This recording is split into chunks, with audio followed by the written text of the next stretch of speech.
Hello दोस्तों, digital cinematics academy में एक बार फिर से आप सभी का स्वागत है। दोस्तों, इंसान हमेशा से ये चाहता है कि उसे सब कुछ परफेक्ट मिले, पर दुनिया में हर चीज 100% परफेक्ट नहीं होती। और यही कहानी कैमरे की दुनिया की भी। हमें जो चाहिए वो हमारे बजट में नहीं होता, और जो बजट में होता है उसमें हम ढेर सारी कमियां ढूंढते हैं। पर आज कुछ तो बदल रहा है। मुझे हाल में ही ऐसा कैमरा मिला है जो सिनेमा कैमरा के तौर पे लगभग परफेक्ट माना जा सकता है, वो भी कम बजट में। जी हाँ, आज हम कैनन के एक नए सिनेमा EOS कैमरे के बारे में बात करने वाले हैं। कैनन का ये नया सिनेमा कैमरा साइज में रियल सिनेमा कैमरों से थोड़ा छोटा जरूर है, लेकिन इसका इरादा बहुत बड़ा है, क्योंकि ये सीधा मुकाबला करता है सोनी FX3 और FX2 जैसे पावरफुल कैमरा से।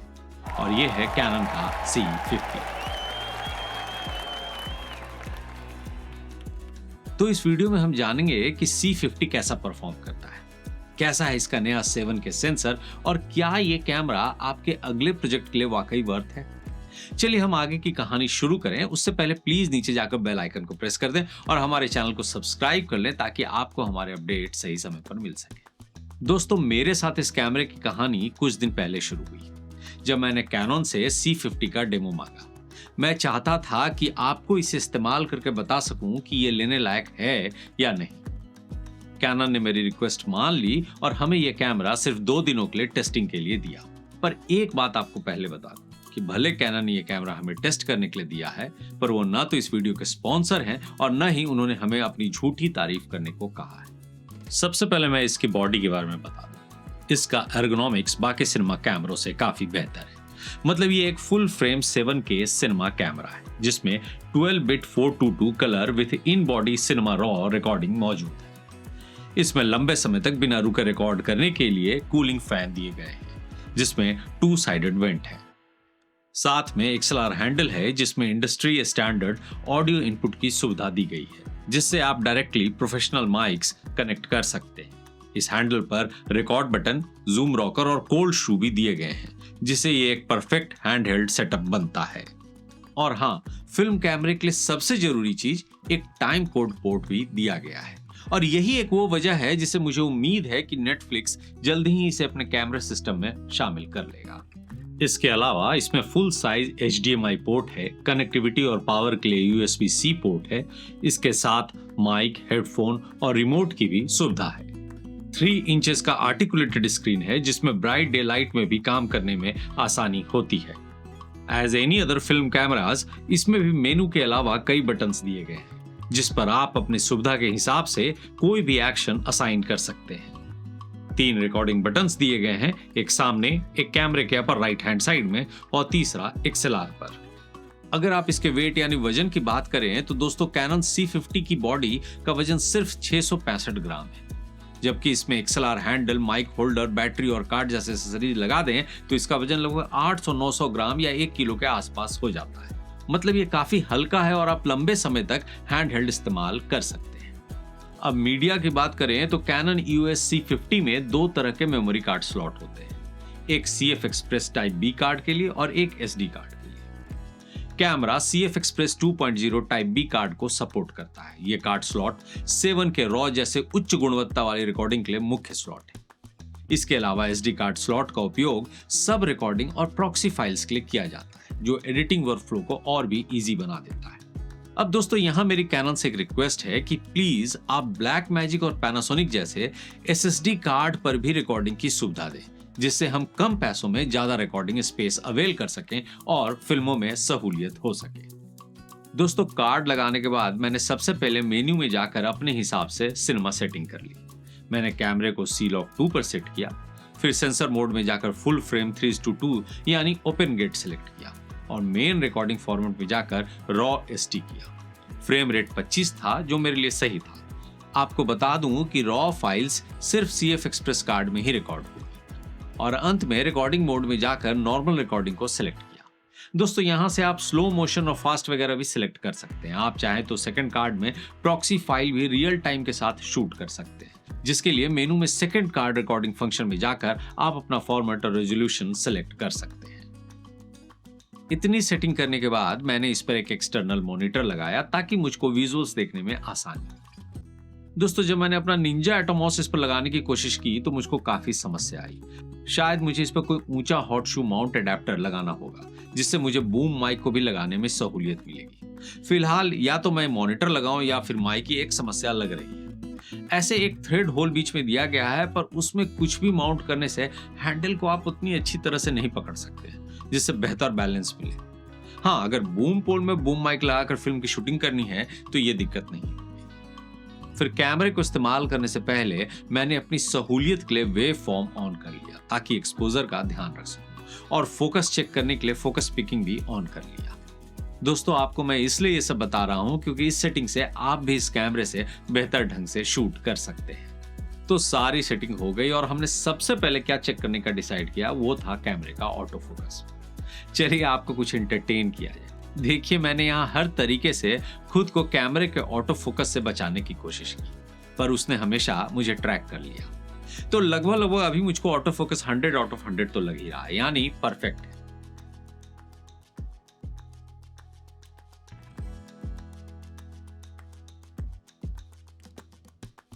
इसके बाद हमने फोकस शिफ्टिंग को चेक किया। देखिए, एक ऑब्जेक्ट से दूसरे ऑब्जेक्ट पर टच करने से फोकस कितनी आसानी से शिफ्ट होता है। आप चाहें तो मेनू से फोकस शिफ्टिंग की स्पीड को भी कंट्रोल कर सकते हैं। कैनन ने एक बड़ा अच्छा यूजफुल फीचर ऐड किया है। आप CF एक्सप्रेस कार्ड में शूट करते वक्त SD कार्ड में वर्टिकल वीडियो भी शूट कर सकते हैं, वो भी रियल टाइम, जिससे कंटेंट क्रिएटर्स को एक साथ 2 फाइल मिल जाए, एक नॉर्मल वीडियो और दूसरी आपके रील्स के लिए वर्टिकल वाली। आप रॉ या XF AVC सेलेक्ट कर लीजिए और सेकंड कार्ड रिकॉर्डिंग में मेन/क्रॉप रिकॉर्डिंग सेलेक्ट कर लीजिए। आपके स्क्रीन पर एक वर्टिकल मार्कर अपीयर हो जाएगा, जिसे आप अपनी सुविधा के अनुसार से पूरे स्क्रीन पर एडजस्ट कर सकते हैं। और इसके बाद रिकॉर्डिंग ऑन कीजिए। फिर देखिए, आप एक साथ दोनों वीडियो रिकॉर्ड कर सकते हैं। यह सुविधा पॉडकास्ट, वेडिंग से लेकर टॉकिंग हेड कंटेंट क्रिएशन सभी में काम आएगी। इसके अलावा ये कैमरा कैपेबल है 15+ stop of dynamic range capture करने में, जो पोस्ट प्रोडक्शन के लिए काफी कारगर साबित होता है। दोस्तों, फिल्मों में नेचुरल कैमरा शेक का एक अपना अलग महत्व होता है, और चूंकि ये एक सिनेमा कैमरा है इसलिए शायद IBIS को इग्नोर कर दिया गया। पर इस प्राइस रेंज के कैमरों को बड़ा मार्केट तभी मिलेगा जब ये अपने कंपटीटर्स यानी सोनी और ल्यूमिक्स की स्ट्रेटेजी को अपनाएंगे।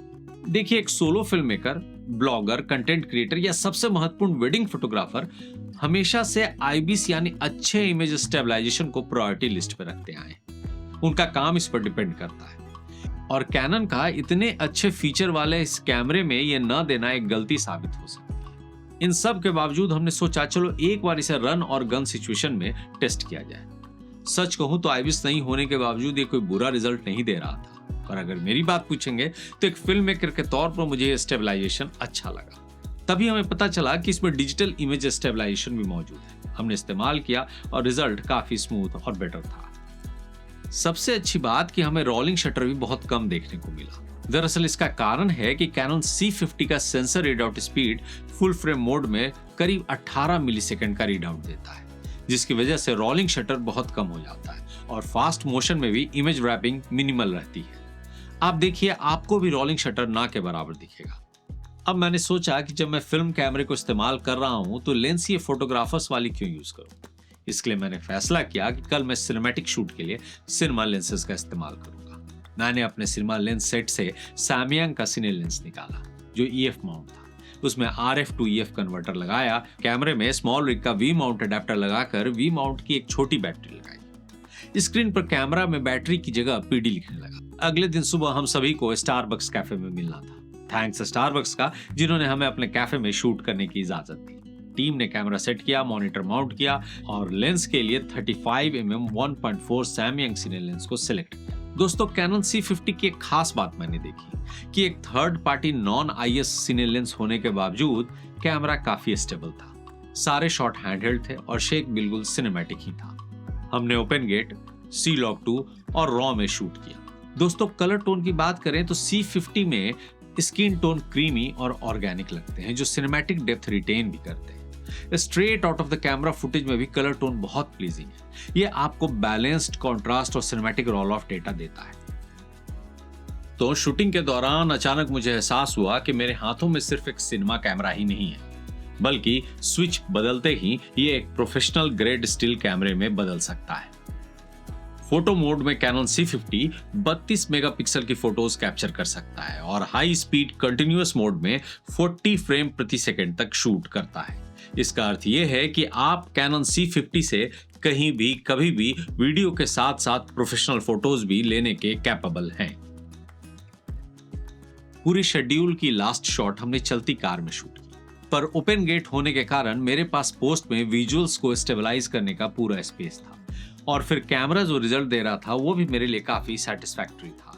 दोस्तों, इस शूटिंग का एंड रिजल्ट देखना हो तो आप ऊपर क्लिक करके देख सकते हैं। वीडियो हमारे चैनल पर भी है, आप चाहें तो नीचे डिस्क्रिप्शन में भी इसके लिंक से इसे देख सकते हैं। मैं बता दूं कि इस कैमरा में डुअल बेस ISO सिस्टम है। लॉग मोड में बेस ISO 800 और 6400 और स्टैंडर्ड 709 प्रोफाइल में 400 और सेकंड बेस 3200। इन शॉट्स में आप देखिए 800 ISO में थोड़ा ग्रेन्स दिख रहा है क्योंकि अंधेरा हो चुका है। फिर 1600 ISO किया, देखिए ढेर सारा ग्रेन्स, और फिर 6400 का बेस ISO किया और जादू हो गया, ग्रेन्स गायब। Amazing. No doubt cannon C50 का ISO काबिले तारीफ है। हमने room light condition, ambient light और लो लाइट सभी में शूट किया। हमने कम लाइट में भी लो ISO पर अच्छे फुटेज निकाले और हाई ISO पर नॉइस काफी कंट्रोल्ड देखा। इसके बाद हमें यह लगा कि लो लाइट सिनेमेटोग्राफी के लिए यह काफी अच्छा कैमरा साबित हो सकता है। इसलिए हमने अंत में सोचा कि क्यों ना मोबाइल लाइट में ही से टेस्ट कर लिया जाए, और रिजल्ट आपके सामने है। ग्रेन्स ना के बराबर क्योंकि बेस ISO 6400 इस्तेमाल किया, और देखिए विजुअल्स इस पिच ब्लैक में भी शानदार आ रहा है। आप गौर करेंगे कि बैक लाइट होने के बावजूद कैमरा काफी बैलेंस रिजल्ट दे रहा है।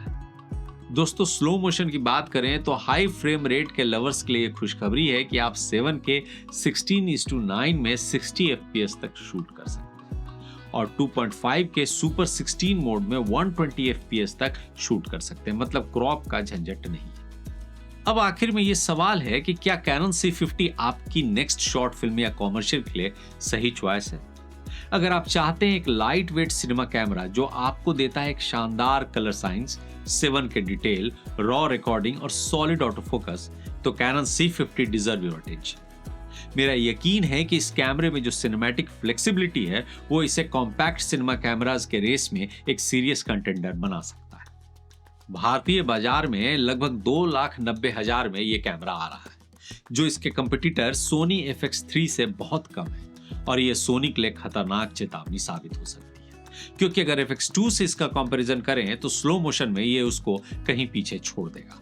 पर लेने से पहले सभी को ये सोचना होगा कि क्या कैनन अपने RF लेंसेज को थर्ड पार्टी मैन्युफैक्चरर को बनाने देगा, ताकि यूजर्स को सोनी के लेंसेज जैसे मल्टीपल ऑप्शन मिल पाए। अगर कैनन आप मेरी बात सुन रहे हैं तो आप इंडियन मार्केट में एक जीती बाजी में पिछड़ सकते हैं, क्योंकि नए यूजर्स RF लेंस की महंगाई से डरकर सोनी की तरफ चले जाते हैं, जबकि आपका कलर साइंस अपने आप में लेजेंड है। तो प्लीज या तो आप अपने लेंसेज के दाम सस्ते कर दें या फिर थर्ड पार्टी ऑप्शंस के लिए मार्केट में कुछ नया विकल्प तलाश करें। तो चलिए दोस्तों, चलने का वक्त हो रहा है, लेकिन उससे पहले आपसे एक बार फिर से रिक्वेस्ट है कि अगर आपको हमारा ये वीडियो पसंद आया है तो लाइक करें, सब्सक्राइब करें और प्लीज शेयर भी करें। आप जानते हैं कि आप हमारे लिए कितना इंपॉर्टेंस रखते हैं, क्योंकि हमारा चैनल नया है, इसलिए हमें आपसे ज्यादा से ज्यादा सपोर्ट की जरूरत है। अगर आप हमारे वीडियोस को पूरा अंत तक देखते हैं तो हमारे चैनल पर जाकर हमारे दूसरे वीडियोस को भी जरूर देखें, जिससे हमारा व्यूइंग आवर बढ़ेगा और हम और भी वीडियो बना सकेंगे। इसलिए प्लीज आप बाकी बचे वीडियोस को भी देखें और अपना सपोर्ट ऐसे ही बनाए रखें। साथ में अगर आपको किसी और टॉपिक पर वीडियो चाहिए तो हमारे कमेंट बॉक्स पर लिख भेजिए, हम पूरी कोशिश करेंगे उस पर वीडियो लाने की। तो चलिए दोस्तों, चलते हैं और फिर मिलेंगे अगले वीडियो में। तब तक के लिए हैप्पी फिल्मिंग एंड सायोनारा।